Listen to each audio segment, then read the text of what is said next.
It's very important to Cameron Parish for us to have the Fur Festival economic-wise, for our local businesses, our clubs, our organizations, and for people to come down and see that the people of Cameron Parish have returned after the several storms that we had.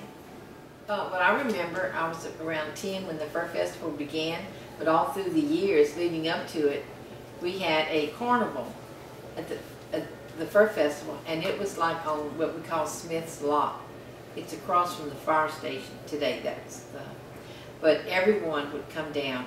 We would have, our community is not that large, but we would have as many as 10,000 people attend our festival.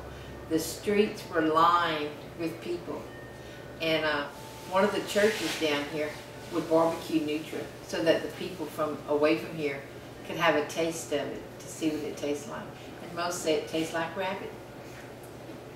And the crowds were so large in the parade that when you would leave Main Street, which we only have 2 or 3 streets in Cameron, it would take you 2 hours to get back to your house, just to get out. That was his time where he was, the light shone on him because he was the national or the first skinning champion, and he would proudly wear his, we used to call it Daniel Boone, first skin hat with his winning jacket, and he was just looked up to because he knew how to do it, and his legacy with my brothers learning how to skin, and he would trap set. And at one time when he was demonstrating, he got so brave that he skinned a muskrat blindfolded to show the crowd. So he really enjoyed the Fur Festival. But I did help my dad run traps during Christmas vacation. That was interesting. But there was a picture that they took of me and my dad. He was holding the Nutra, and I had the fur coat on. So I would tell them I don't skin them, but I wear the fur coats. Well, we was catching 400 and 500 muskrats. That's every day. And sometimes 150 to 200 Nutra. And we get in the afternoon, we'd skin them all, and put them on stretchers. And then that next morning we took them off the stretchers and we started all over again. So repetition of scanning, you have to get fast at it, you didn't get much sleep.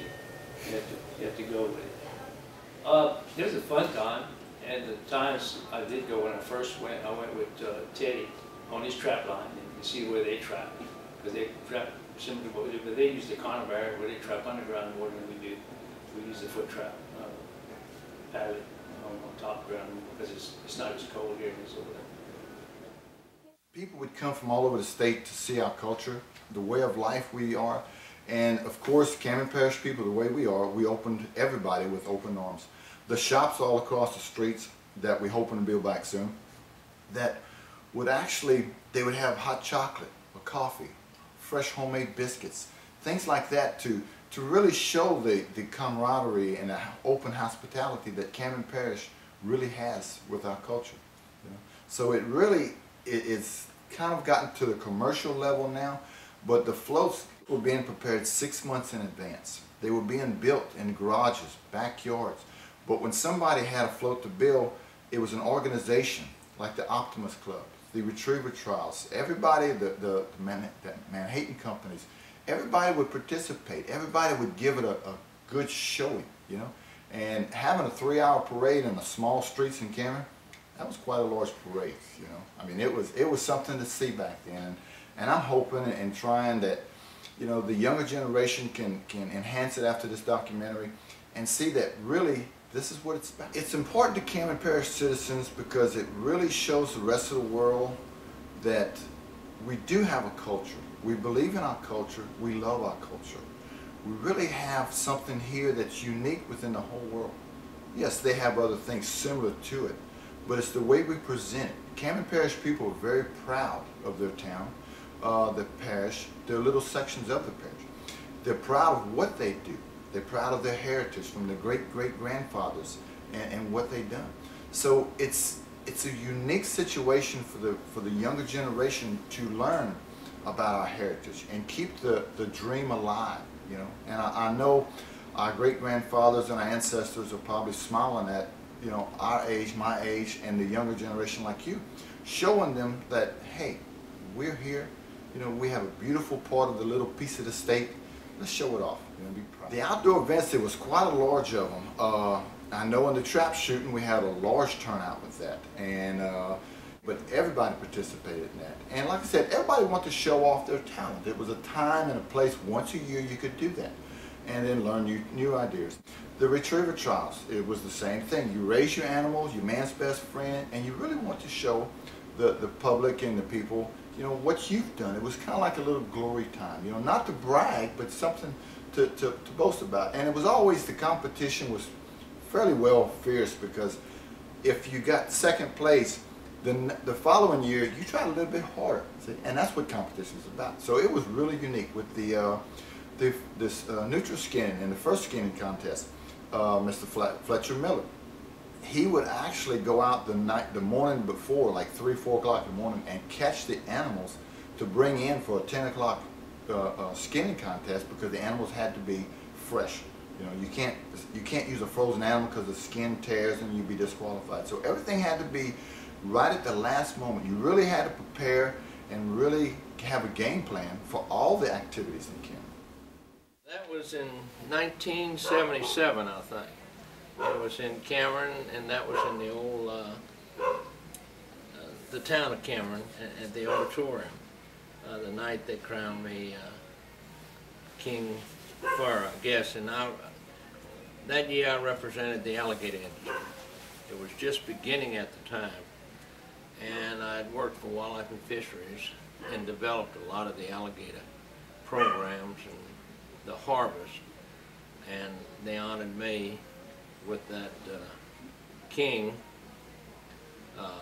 in 1977. Well, the alligator is a very valuable renewable resource. Today, the industry is worth about $65 million to the people in the state of Louisiana.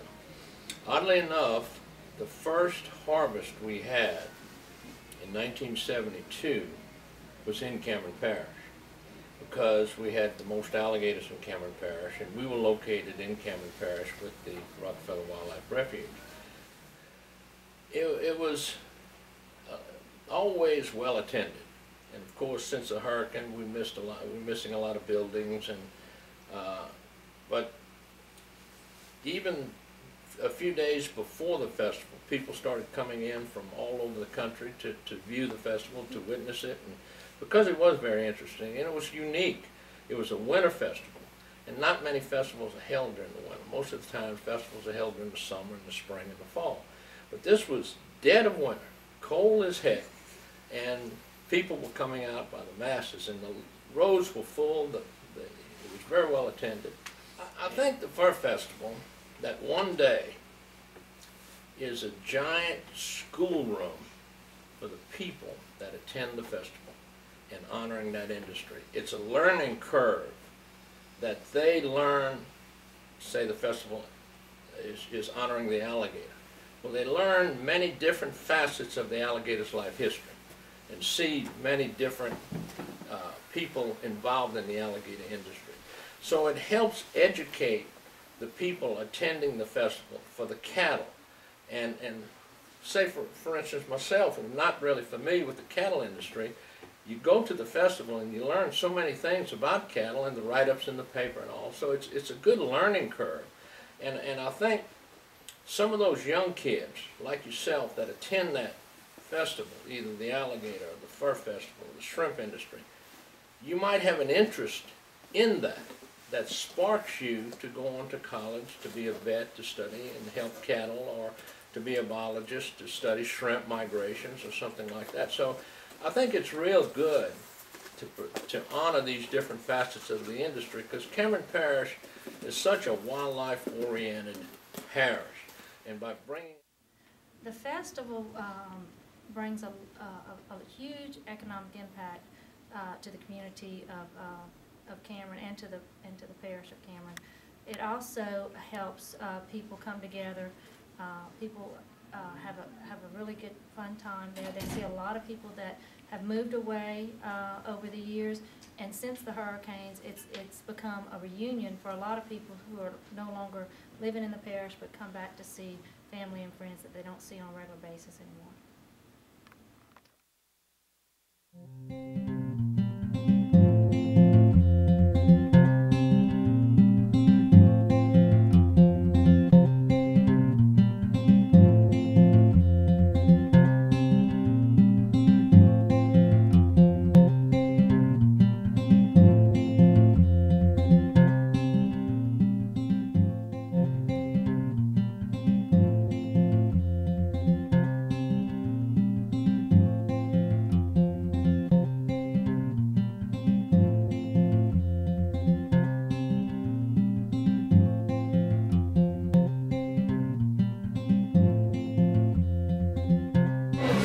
Being here at the National Outdoors show here in Maryland means a great deal to me to compete with the women's muskrat skinning on a national level.